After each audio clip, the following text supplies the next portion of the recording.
Okay, so this panel is obviously about NFTs and why they're not ugly and expensive, despite what our title says.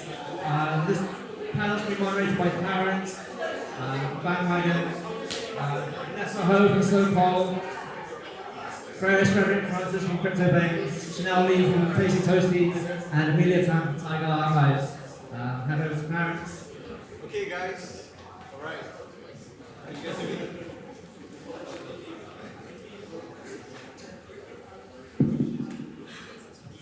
Alright, since it's just after lunch, we are gonna... Oh, I saw that on the karaoke.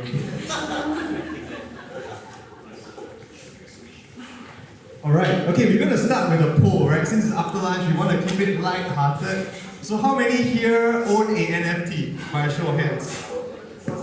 What's that? Okay, how many of you are in profit right now if you look at all your crypto NFT holdings? Okay guys, I think you should go. We just let the Okay. So welcome everyone.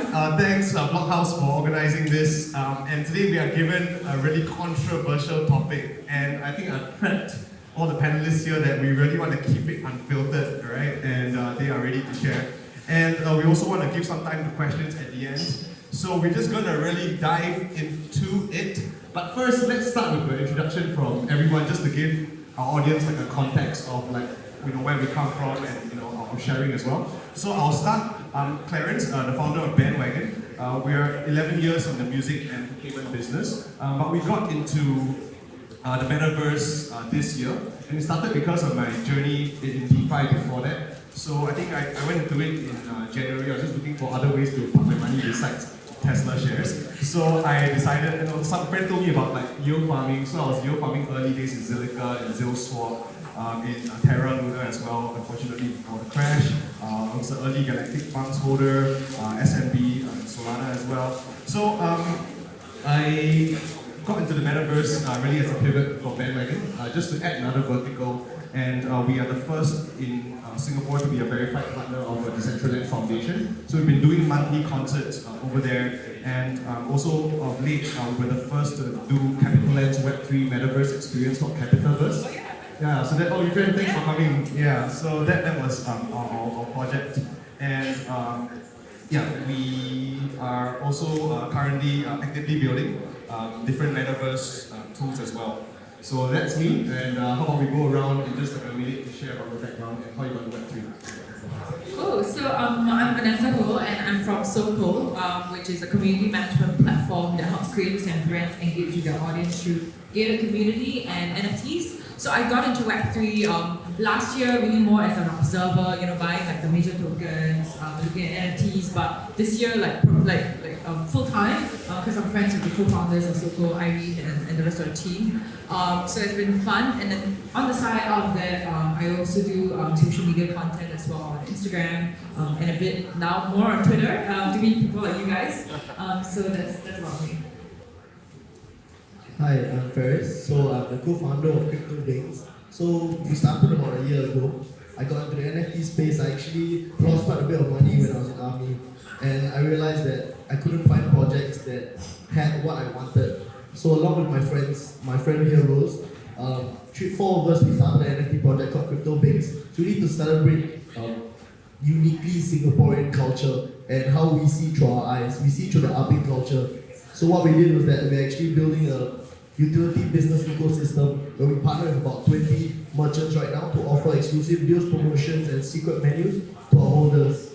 And we are still constantly building, and we may be dropping something in a couple of months. So keep an eye out for that.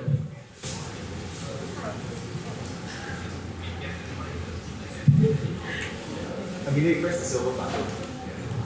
Hi, so I'm Chanel. I went to crypto in 2017, but by then I made a lot of the absolute top back then, and then everything crashed, and I kind of just left the coins in my portfolio for 3 years. Last year I read about NFTs and didn't think too much about it, and I was on a job interview in July. That's where I learned about what NFTs were in the job interview. I subsequently decided to accept another job back in Web 2. But I was like, okay, I will use my leftover ETH from 2017, like one ETH, buy some NFTs and have some fun.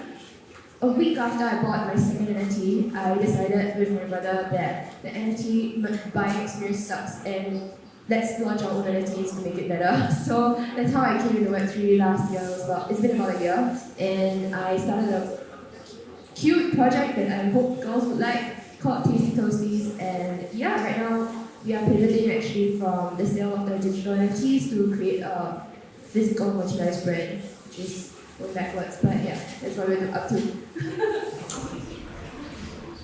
Hi everyone. Okay. My name is Amelia. I'm from Personal Motor Clothing. My journey to crypto NFTs, I started trading, buying crypto. I didn't really trade because I was a holder. I started buying crypto a few years ago, but in terms of NFTs, got into it last year and started building late last year.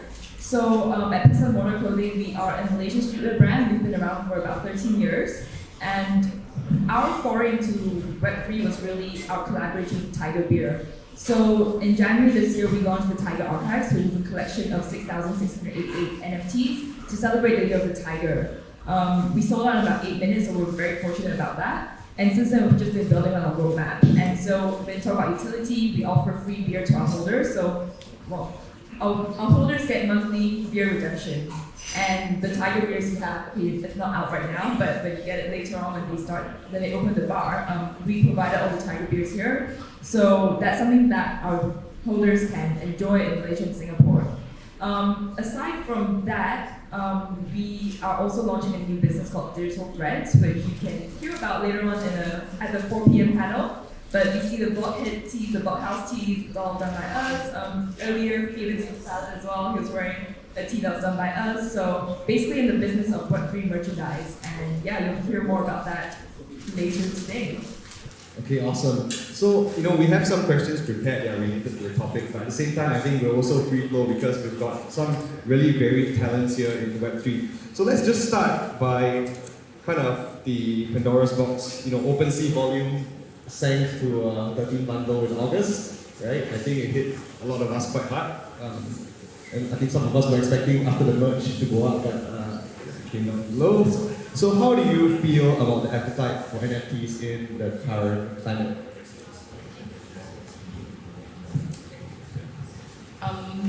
I think the perspective of NFT now is, given this climate, it's less about flipping NFTs for returns, but people are slowly shifting to look at NFTs more as collectibles and ownership and more for utility. So last time maybe your weightage is 80%, how much returns you can get from it, 20% utility, but maybe that has swapped, right? And now you can kind of manage your expectation knowing that you can't flip NFTs as much as you used to, and you're really looking out for solid projects that you're looking to hold, enjoy some sort of utility, enjoy the community that you can get with it. So how is Soho managing that? Because your business is around helping creators to launch their own NFTs, right? And I think many of them who may be new to Web3, they're hearing all these bad news around them, right? They're hearing, rug pulls, they're hearing, it's something that you shouldn't really associate with because it's the riskiest asset class. So how are you dealing with that at Soho?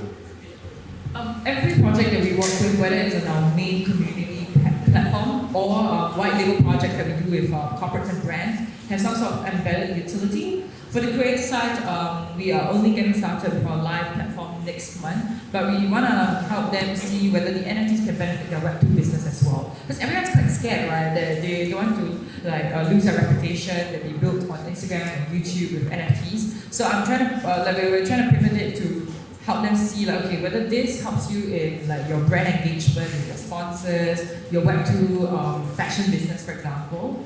And then on the white label side, we are also shifting. We of course have clients who are releasing NFTs with speculation in mind, but at the end of the day, a lot of them are have some sort of utility behind it. So, for example, our upcoming project, which is Amber Lounge, which is happening this weekend after F1.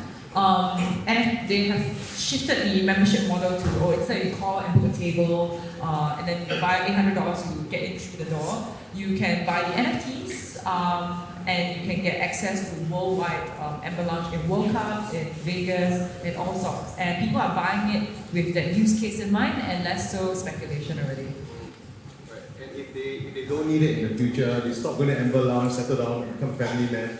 They can sell the NFT, right? And someone else can enjoy the utility, right? Exactly. And I think that's one of the beauties of NFTs, right? Being able to trade them and exchange them. Alright, so next question is about utility and value, and deals to direct with Ferris because I looked at your crypto banks roadmap. It's so interesting, and I think you guys specialize at getting people smashed as well, right? Alcohol in return for the money you spend on crypto banks.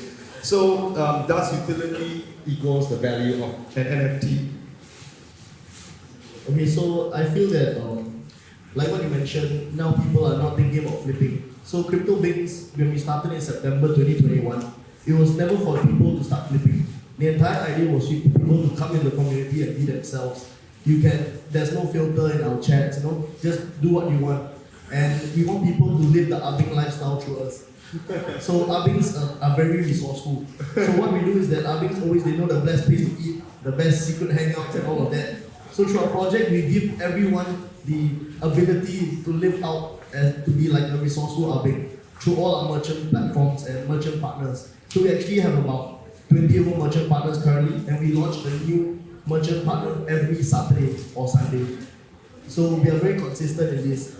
And when we talk about it, it means that when people buy the NFT, when they bought it for 0.01 and 0.04, they're definitely in profit right now. So I think like a few months ago, floor price for our project is about 0.4 Ethereum. And we were not happy about that because we wanted it to be cheap and accessible for people. Our project, we kind of like lean on 3 pillars, which is actually advocating mass adoption of NFTs, education, and providing value. So when we talk about mass adoption, we can't price things like $10,000 for an NFT because that is not accessible to many people. We want to get poly students in, secondary students in, if possible, or never mind, they're underage, it's okay. Army boys, and all of that. We talk about education. So for myself and like my brother Rose, when we came into the space, we didn't know what gas fees were, all this. So we wasted money transferring back and forth from accounts. And why didn't anyone tell us about that? So we want to be the person to be like, hey bro, by the way, before you come in the space, let me tell you all the mistakes I made so that you don't make the same mistake. And thirdly, providing value. When you own a crypto banks, you can never say there's no value because there's a multitude of places you can get exclusive utility and merchant partner venues and all that kind of stuff. So because of that, you can use it as much as you want. If you want to sell it, you're still in profit. Yeah.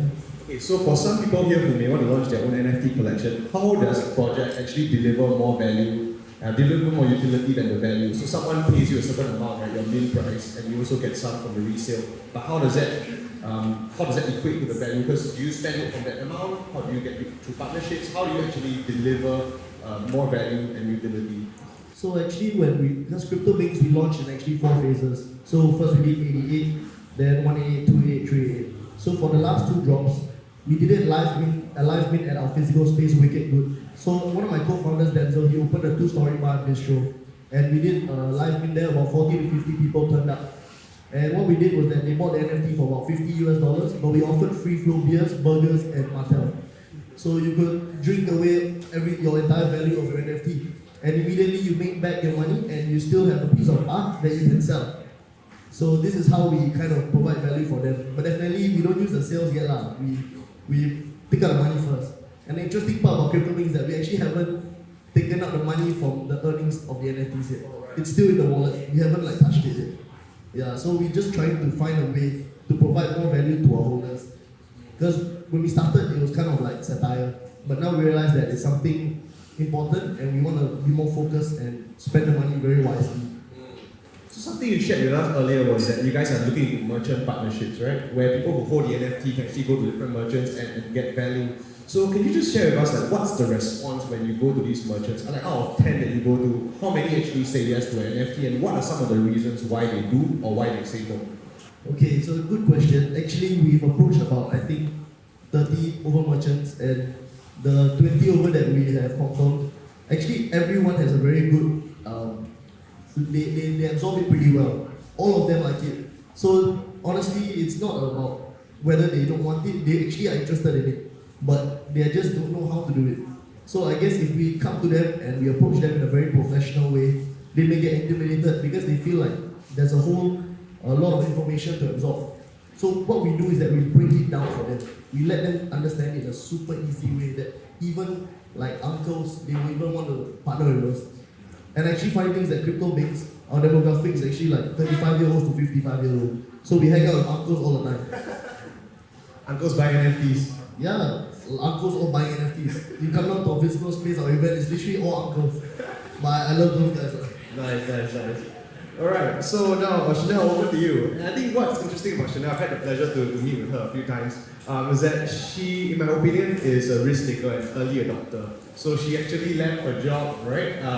And to just take a one-way ticket over to the US, right? To an NFT festival, and just to kind of understand the topic, just to meet people. And she's been, every time I'm checking on her Twitter, she's always flying to somewhere to go attend some event, to mingle with communities. And though she started Tasty Toasties actually based in Singapore, her community is actually all around the world. So why don't you kind of walk us through, what made you take that plunge, and what was it like really kind of just going there and trying to knowing that you want to create something but you're not sure how, and how do you navigate this whole journey?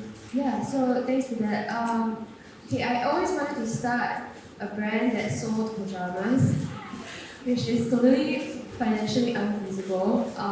But it was something that I would just daydream about in my previous corporate jobs.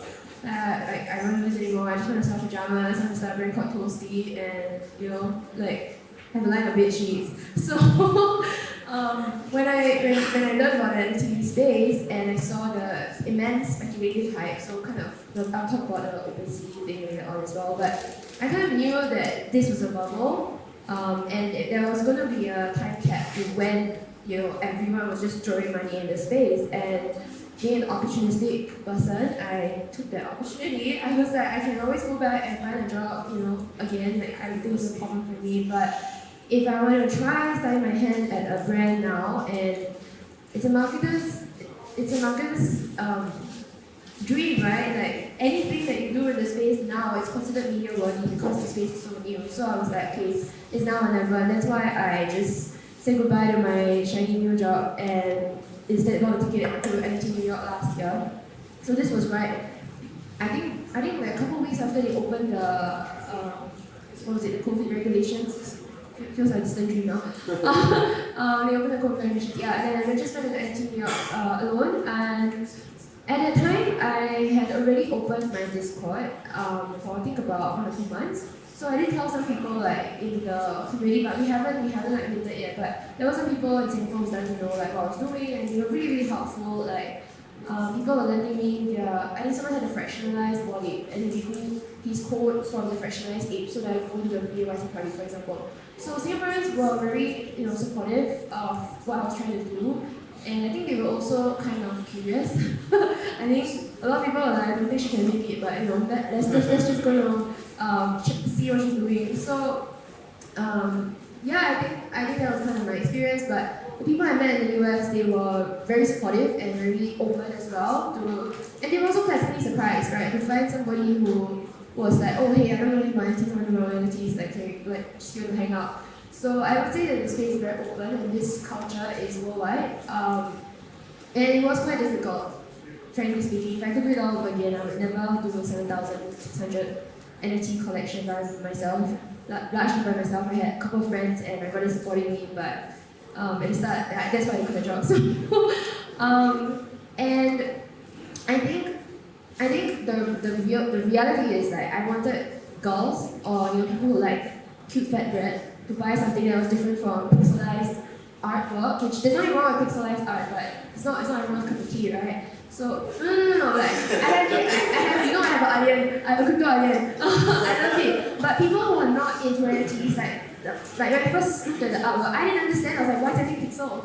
Right? Like I don't get it. So I wanted to offer something different, but the reality of the space is the demographics are not necessarily my demographic, my desired demographic, right? And most people in the NFT space, the liquidity is gone now because they came in wanting to flip. I came in curious, wanting to flip as well, and then after that I was like, oh my gosh, it's actually a really good marketing tool.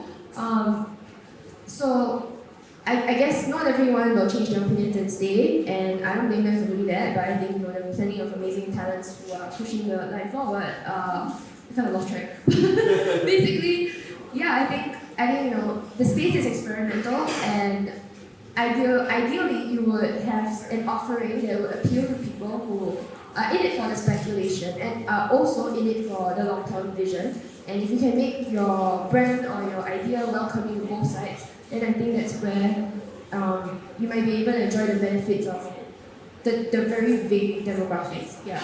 Okay, so from what we're hearing, the common thread between all three is that there's an element of utility that you guys offer to your holders, right? So then, in that case, back to the topic: does the art really matter? If it's really more about the community and the value that they get, why not just put a random image on it, or just even a plain background like some people do, and just mint it as NFT? What is the place of art in around all this? Yeah, so I can speak to this. I think when I first started, everybody was like, "What is this like children draw like this random bird?" And I think at the end of the day, it also depends on how you position it, right? Like fine art category, art blocks. Obviously, you will look at the quality of the output of the algorithm that's going to generate art. But in my case, I was like, no, it's a meme. Like, let's just keep it like a meme, right? So it depends, and I think even as a meme, there is the opportunity for art to help people develop emotional attachment to it. And I think that's where NFTs really shine compared to tokens, because for tokens, like one Bitcoin is one Bitcoin, you're not going to be attached to like one coin, but you are going to be attached to the city seal or the penguin or the bread that you're using as your shitposting profile picture on like social media. So I think art matters definitely, and it also brings a different dimension to the space. I actually want to share this with the media because I think the question was, this art is a space, right? Like what Chanel said earlier, this space is so vast. There's an opportunity for any kind of art. For example, you saw, there's a very prominent Web2, now Web3 influencer put out a collection that looked like it was drawn by a 2-year-old. It fetched huge amounts of money. But at the same time, you have people who put a lot of effort into their art, whether it's generative art, whether it's one-on-one, or even photography, NFTs. There's a space for everyone, and people see the inherent value in owning that piece of art itself as a digital collectible. And a lot of these collections, the utility that they provide later on is you get a physical artwork as well. And that's something that we did as well, because for us, we collaborated with quite a few different artists to release like airdrops of free mints for our community. And with that one, the artists that we work with, they'll frequently print out physical versions that we then send out to our community. So art definitely has a space in the NFT world. And my dev has said to me that I'm too middle IQ because I came for the art. I'm not here to flip. I'm buying art that I like and I buy it. And for him, he's got a flipper mentality. So he's always about buying from the floor and then how much he can flip it for. So he's always like, you're being too like about this. Just buy the floor, flip it, sell it, make money. Yeah, but that's not what I'm here for. So yeah, art definitely has its place in this space. So I think I first heard about this project that you guys were doing with Tiger because I think it was one of the first in Southeast Asia, right? At least I hadn't heard of like a beverage company doing a collaboration with like Pastel Water, which I have known to produce really quality like merch and also working with different festivals around the region. So I think you guys had parties as well. So maybe you can walk us through like how was it getting like Tiger Beer involved? Was it something that you really needed to do a really deep pitch? Was it hard to convince people? And also, what was the response like? I mean, I know the NFT sold out, but like what was the response like? Okay, so going back to maybe late last year, or maybe rewind even a bit more. Tiger has been a long-time collaborator of ours, so each year we launch something for whether it's Chinese New Year or something that they're doing. So late last year, they were like, next year's the year of the tiger, we want to do something big. And at that time, my co-founder Hugh, he was knee-deep into NFTs, and he was like, how about we do NFTs? So we went through about 2-3 rounds of pitching, and of course we had to handhold them through the whole process of what is an NFT, how do you set up your wallet, and that's also a process that we did with people who eventually became our holders. So at that time, because we minted around January 2022, people had heard of NFTs, but at that time it was very much associated with Blockhaus as a scam. So we created videos or tutorials, we even had like Zoom calls or even Discord voice chat or video chat to show people, literally handhold them how to create your wallet, what's an NFT, all these things. So yeah, pitching to Tiger was similar. We had calls with their director, regional, global, telling them what NFTs were.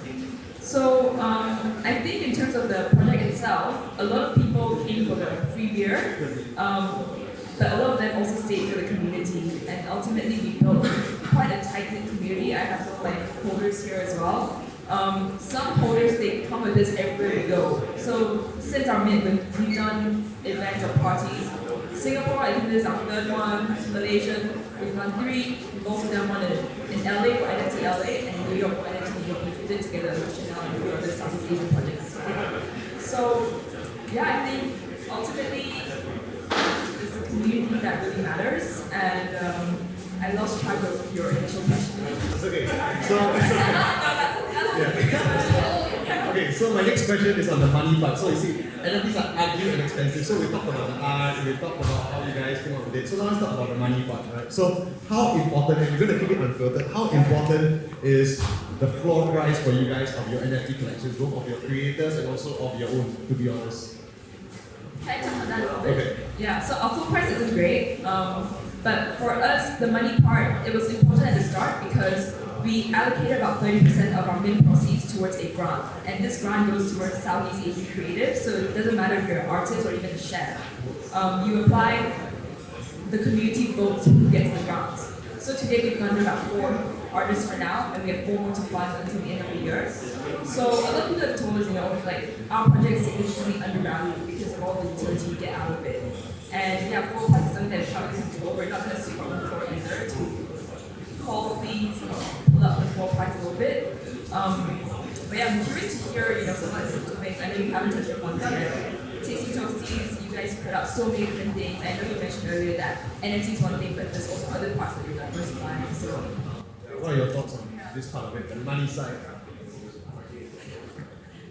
Okay, so when we launched our first phase of our mint, it was 0.01 Ethereum. Easily you can tell we're not in it for the money. The second phase also 0.01, 0.02, then 0.04. It's still pretty cheap, right? I think about a month ago, the floor price was 0.4 ETH. And then we were telling people about crypto banks. And then this poly kid came to us and said, I really want to join your community. I said, then join lah, bro. He's like, bro, it's 600 USD. And I say, oh, is it? Sorry, bro, I didn't plan on that. Because the whole point was to get people to come in. We don't want to have the floor price at 1 ETH. I think some people, maybe they give their success to their project based on how high the floor price is, right? People are valuing it very high. For myself, I value it on how many people are in the project. If I have 1,000 NFTs and I have 1,000 holders, I think that makes me successful, right? I don't want 10 people just to buy 100 each. So for myself, I think now our floor price is still higher than our min price. It's 0.77.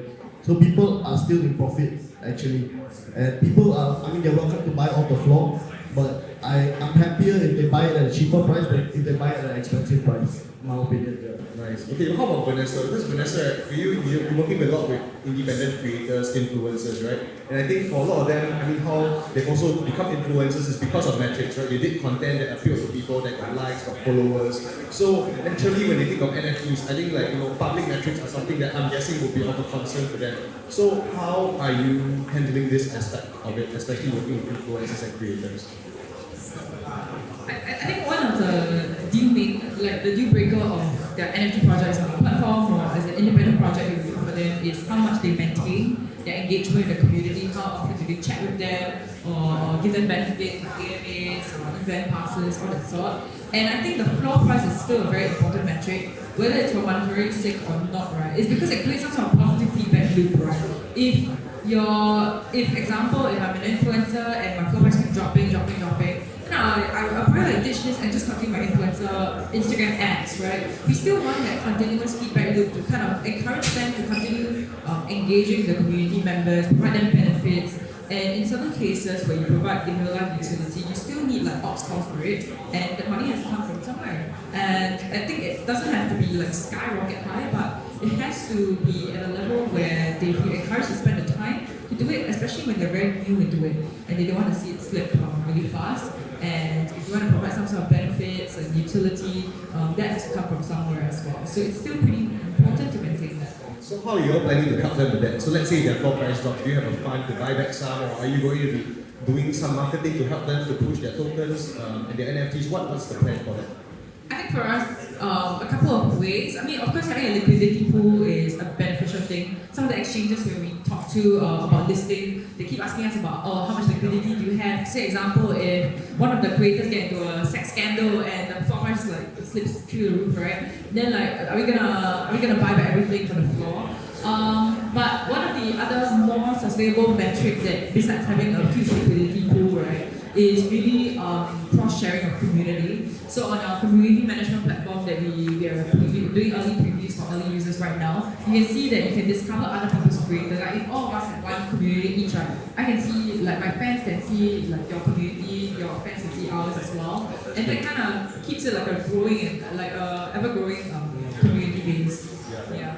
And do you think that the Irene DAO helped to really kickstart this whole thing? Because I think most obviously or some I think they remember Irene, right? Just the novelty of it, the timing of it, the Telegram stickers that were going around the chat groups. So I mean, what's your thoughts on that? Actually, it's true. It's like when I go for events and I tell people, oh, Soko is a community management platform, they're like, okay. And then say, oh, our first proof of concept is Irene DAO. Then they're like, huh? It's like the only thing they know about Soko is the Irene DAO thing, which is okay. Because our product is not up till October next month. But Irene DAO is actually our first proof of concept. It's not our actual project. It's a proof that creator-led NFTs can be successful.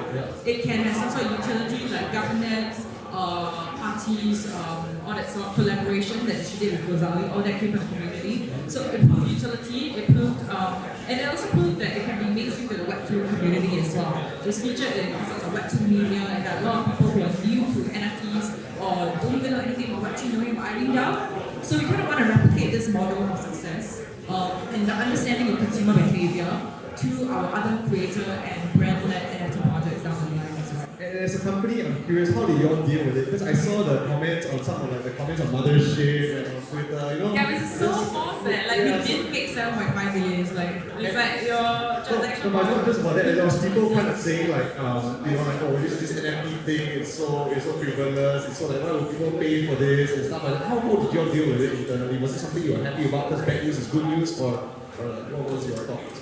I mean, we weren't happy about it, but the why it became quite viral was because it was very polarizing. People either loved her and simmed for her, or people hated her, and that kind of created buzz. Of course, we know that we can't replicate this exact same model across every influencer and have a bunch of people who hate her or sim for her and stuff, right? But essentially, it worked to that extent. But we also have to rationalize it ourselves that this is not gonna be how every project is gonna be at the same time. So we have to kind of take some of the best practices from Irene DAO for our influencers and our brands. But at the same time, we cannot make everything like a sim play. Yeah. That's true. Okay, so Chanel, what respond to the idea of NFTs being expensive? Maybe what are your thoughts on your own floor price, how it affects your thoughts on your project? And also maybe after that, why do you feel like some projects like Body George, CryptoPunks, why are they so high value and why are they so expensive? Yeah, for sure. So I've had a very unique experience of failing my first mint. We launched in November for the first time at 0.058 per NFT and we could make 4 per transaction. And we even made it really, really gated. Like you had to have Discord authentication, you had to have Twitter authentication. I can't remember what exactly, but we built a full-on metaverse level authentication, built a gate. And that actually worked against us. And the reason we did that was because my brother and I, when we first tried to buy NFTs, we were like, what the hell? Why are people getting botted out? Where are the people who genuinely want to try and they're getting burned like people like us? And at the time that we tried, I didn't know a single person in this space, and I was just someone who read the news, and I went on nftdrop.io or something, and I was like, okay, I'm going to buy cybercounts because it's pretty cool. That's it. So I was like, okay, let's try and do it the correct way. That didn't work, right? Everyone was telling us, who cares? Just be botted out. As long as you get your funds, do what you want to do. Who cares? But we tried and it didn't work out. So the next time round, and we couldn't lower the price on the day itself of the drop as well because our contract was truly immutable. Because my brother was like, he's kind of, you know, he just wanted the code to be beautiful. So he was like touch anything in the code. So very naive, but it's okay. And then the second time that we launched, we did it in January. And at the time, you know, I have made more connections in the space, and also we increased our max limit to 15 because we did have some people who say like, hey, I want to support you, but I want to like go through multiple transactions of max 4 each time around. And then we lowered the price to 0.02. And at the time, many people also told us to discard the project and just do brand new art. Because the stigma in the space is that if you don't sell out, you are a failure. And I thought that was absolutely absurd. So I was like, no, I don't care. We will do it. We will use the same posting concept. We'll just lower the price. And what we'll do to bring people back is give out the first 1,000 to 1,500 free. I can't remember exactly how many we claimed because we give out those selected partner communities, and then the rest was going for 0.02. So we kind of had a similar story as Blockhead, which was, I think when they first started at 0.06, and then they couldn't make out, and then they got the price to 0.02, except the artists could change the price on the date itself. As long as it took like 3 months. So speaking about that, right, I think the way that creators are setting price in the space now is not necessarily reflective of how much they might be valued in the next 10 years, because no one knows where this space goes, right? So I think as long as there are people out there who are willing to pay for your product, I think that should be the parameter of what the price is, because I don't see why NFTs are necessarily being valued in any other way as for any other product in the world. Now, there's of course the layer of trading and the speculative element, which is why people are demanding that you sweep the floor, right, to maintain a certain floor price. But it's also artificial, because every time you sweep the floor, you are actually denying someone who might have read about your brand or want to try an NFT the opportunity to buy in at a lower price than maybe what other people have gated the collection to be at. Yeah, so at the start so when we sold out, then we had like a small little run, but we didn't cross 100 ETH trading volume because I was like, I'm done, I want to sleep. So yeah, I mean, looking back, I would push myself harder, but anyway. Yeah, so where was I? Right. So then, you know, price naturally dipped after a while because the attention in the space moved away really quickly, and you know, people are like, what are you going to do to raise the floor? You know, I was like, no, we have these plans, you know, we want to make merch, we want to transit to e-commerce. All those things take time, right? So I was a little bit concerned about it, and I would check it quite obsessively, but over time it has kind of gone away because I realized that the people who support the brand and are curious to see how this unfolds in the next decade, they are not that concerned about floor price, and they are the members of my community who are truly valuable to me. People who are only in it so that they want to have that 3x flip, like in the short term. They are not necessarily here for the right reasons, right? So I'm not from anyone in the community, of course, but I think, you know, expecting price to go up instantly is their motivations, and it's not necessarily in line with the creators or the founders or the founding project's motivations, right? So it's really important for anyone out there doing this to just be aware of the incentives that other people might have on you. And I think there's maybe, you know, the difference in the NFT space and the financial space is that I think a lot of people start new projects, maybe they're a little more creative, they're not necessarily always focused on financial incentive. So I think a mindset that if you want these people to succeed and you want them to be focused on price all the time, they might not necessarily be able to be fully creative if you keep holding them about price. So just let them do their thing and let them be inspired and let them, you know, figure it out. So yeah, that would be what I say on the topic. Yeah. Nice. And why do you think some projects are so expensive? Yeah, so it's the quality of the network, and also I think, you know, BYC, they have the base in Los Angeles, right? If I remember correctly, yeah. And it's just a nature of the celebrity network. They, like, in the world of women, I have heard through the grapevine that without Guy or Siri, you know, they wouldn't be as positioned as high.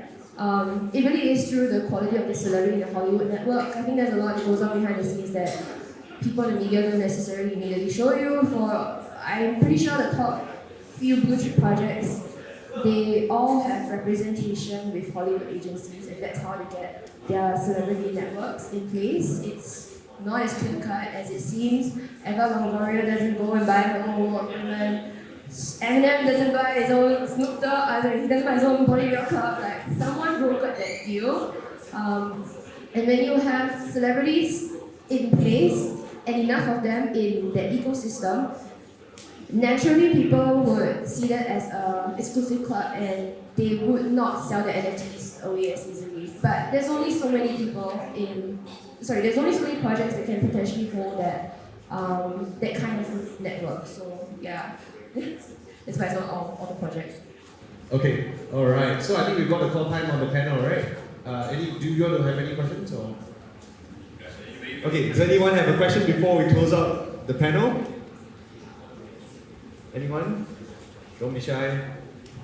Anyone? What are your taglines for your project? Okay, the question is, what are your taglines for your projects? Get free beer every month. You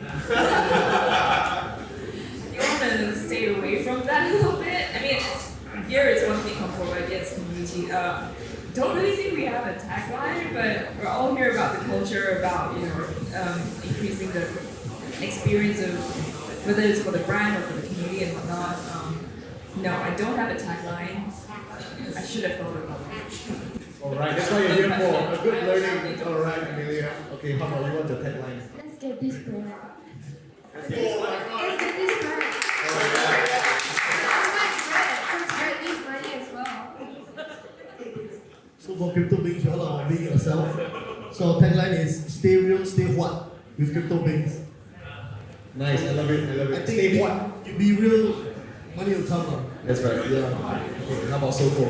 For us, contrary to SimDAO, our Soko tagline is embedding utility within NFT infrastructure, which is like the opposite end of what people would have thought. Yeah, mine's pretty serious as well. For Bandwagon Labs, we're about helping brands establish their digital storefronts in the interoperable metaverse. Yeah, we're boring, but I mean, it is our No, I'm right? not encouraged to rethink it after talking to crypto beings. Yeah. Yeah. Alright, thanks so much, guys. Yeah, take care.